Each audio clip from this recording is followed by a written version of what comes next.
Alright mga tropa, welcome back to my channel. So for this video, yan, mag-add for tayo ng ginawa nating head ni Tropang Kabisyo.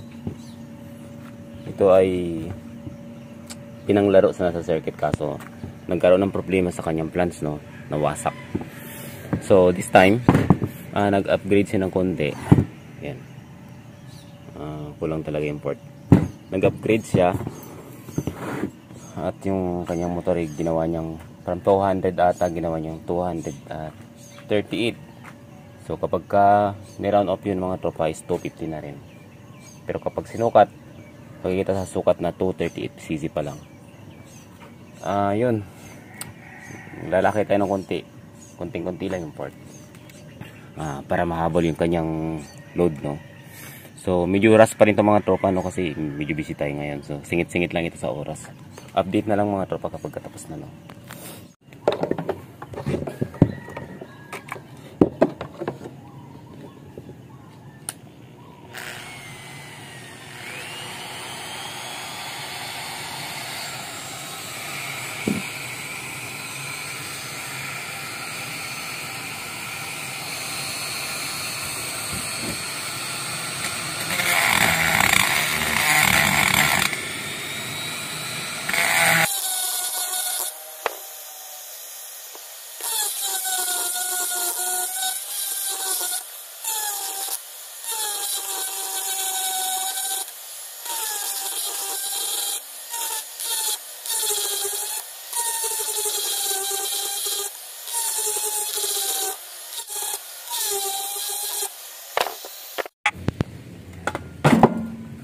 Alright mga tropa, yan, okay na. Yan yung exhaust. Then ito naman yung intake. So medyo pinalaki natin ng konti, no. So kayang kaya yan. So yan mga tropa, hatid na natin kay Tropang Kabisyo, no. Hopefully maging okay yung yung performance sa motor niya. Actually sa matotal pa din to, rust pa din yung port na to. So good luck ulit kay Tropa. Mamaya i-video natin yung makina niya mga tropa para sa update ng pagpo-port natin to. Actually mga tropa, wala sa plano na ako yung magpapatabas nito, no. Pero kasi ako yung nag-compute ng compression ratio nito mga tropa.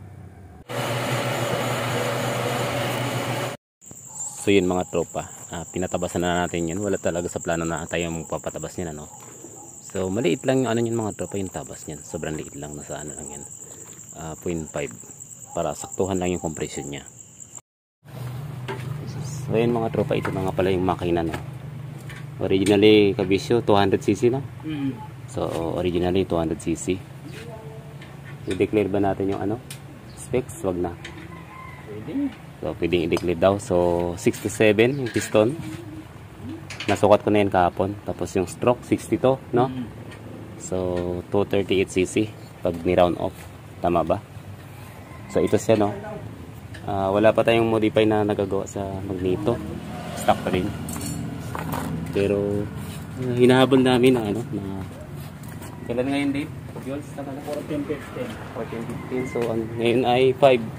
So ito naman yung kanyang chassis. Yung mga gulong, stock pa to, no? Yung mga gulong niya. So ito yung stock niya, yung mags stock din. Oh, stock ang mags. So yun. So naka-stock pa ng gulong, yung iba hataw ng practice, ginagawa ng bahay yung race track. Maraming tatamaan yan, sigurado yan. Tapos itong Kabisyo pa, paano ginawa mo dito? Ay, ito. Bumili ako ng sprocket na 38. Tapos kinatay ko, tinanggal ko yung ipin niya. Tapos yan, tatlong sprocket yung nakikita nyo may kalawang yung ginawa kong pinaka-spacer niya. Tatlong sprocket din niya na sinira rin natin. So malapit talaga conversion nito pa. Para hindi ka na ulit makalas. Makalas. Ayun. Yung team kasi na to mga tropa, Team Kalas, Kalas Racing Team. KRT. So KRT. Ano motor rin ito, boss? Z1 150. So mga tropa, yan lang muna yung update. Labas ng